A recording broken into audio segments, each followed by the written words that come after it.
religion of the Illuminati, folks, the dark spiritual side to the entire world. I have always,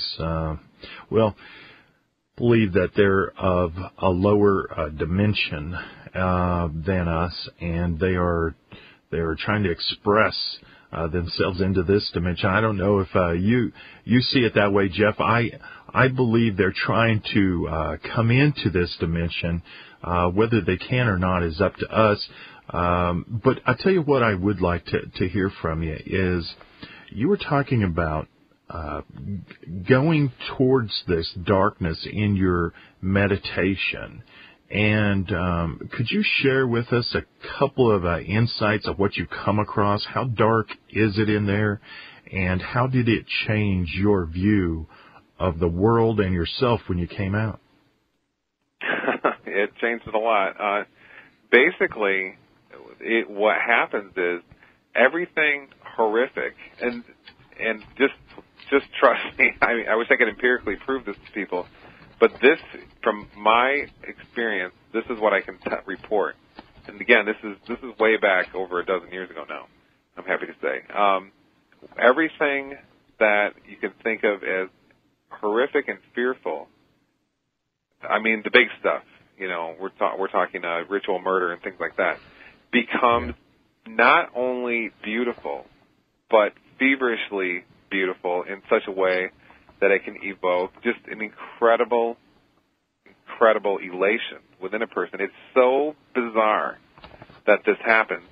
It just has to be something that is engineered within us. And you won't get a taste of this unless you're there, like I've already said a couple times.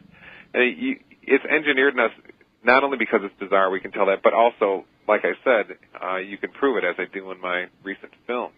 It's very easy to. It's just you have to put some things together and know a few things that people typically have not thought about, such as the fact that we are not created by evolution. That's all ridiculous, as I've discussed so many times on my antimatter radio show before. But that's the basic gist of it.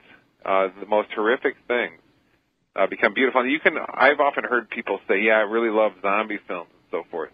And that's fine. I'm not saying somebody's going to tip over the edge and become a sadomasochistic freak or something because they watch a couple zombie films. But the point is when people have to analyze when you develop a fascination for zombie films.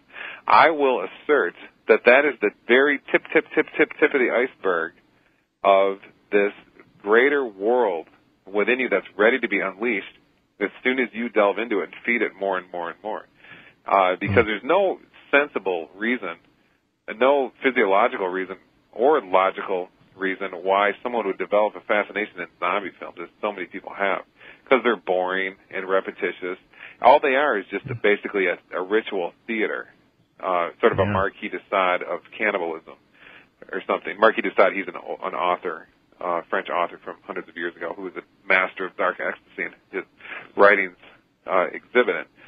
But so that's the basic idea. And it's more, for me, it was largely in the domain of fantasy. That not that I'd sit around and fantasize or something, but you just it was more of a not fantasy, that's the wrong word. It was more of a mental fascination. But where I got, if I would have gone further, it would have tipped over into action. But luckily, I realized that something was quite wrong. This isn't what's supposed to happen when you're entering the love and joy of Buddhist meditation. Nobody explained this to me in all the meditation. I read so many books on meditation and whatnot. Nobody explained it. One of the ways I figured out that it was going on is because I figured out a lot of Hollywood film directors are very, very heavily into active Buddhism, very disciplined Buddhism.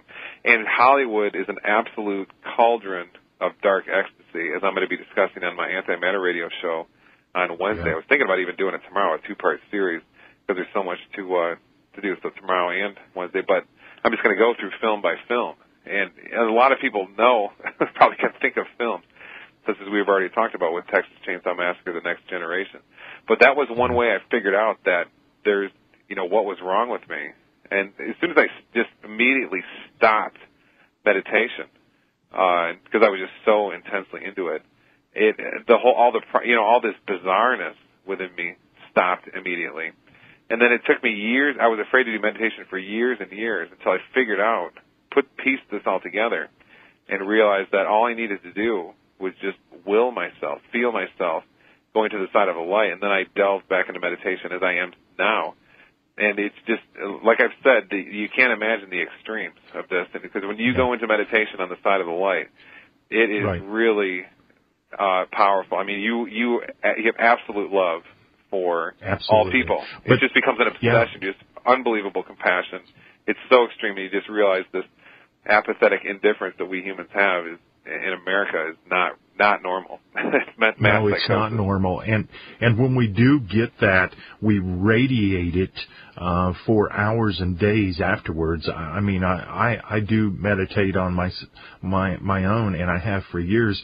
But when I come out of there, first of all, let me remind everybody that I'm targeting truth and love, the ultimate, the divine. And so when you have a target like that, you will go to it. But if you are just lukewarm, wandering around, I can see how you could easily slide into the dark path in your meditation. There's always two sides to the coin. There's always two choices, folks.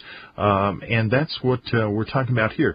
Jeff, years ago, I studied Freemasonry, trying to figure out what those guys were up to.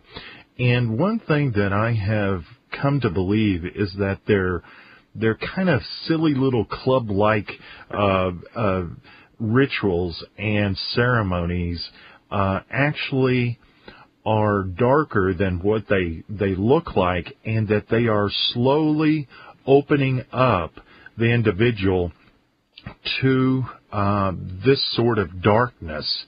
And I think once they are open to it, unlike you, a lot of them get lost and they can't find their way out.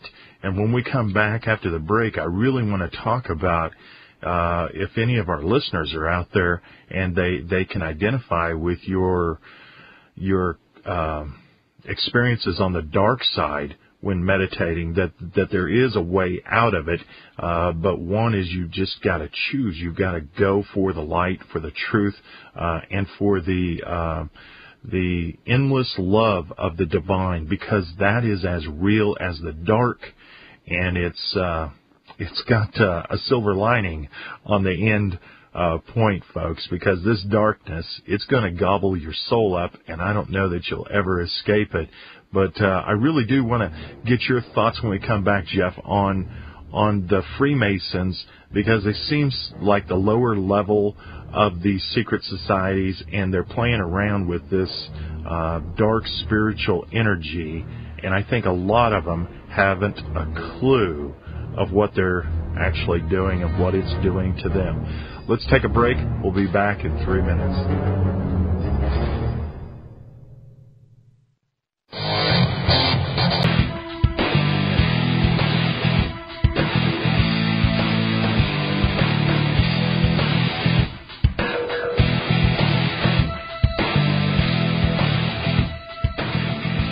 My new co-host, Professor Jeffrey Grupp, and I are talking about the religion of the Illuminati, folks. It's a real thing, and I was just speaking at the end of the last segment about these poor old gullible and silly Freemasons, how they are going through these simple rituals on the early stages, and I think getting initiated and opened up into this dark spiritual avenue. What do you think about that, Jeff?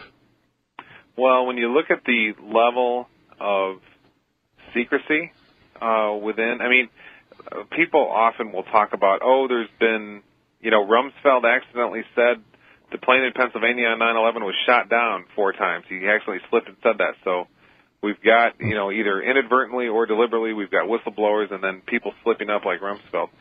That's true, but that's very, very low level stuff. I mean, when you go high up to the secret societies, to the Vatican and the Zionist strand, and further up to then all the way up to the Nephilim, there's, somebody tell me the last time we had a good whistleblower that really revealed some credible information for us that we could prove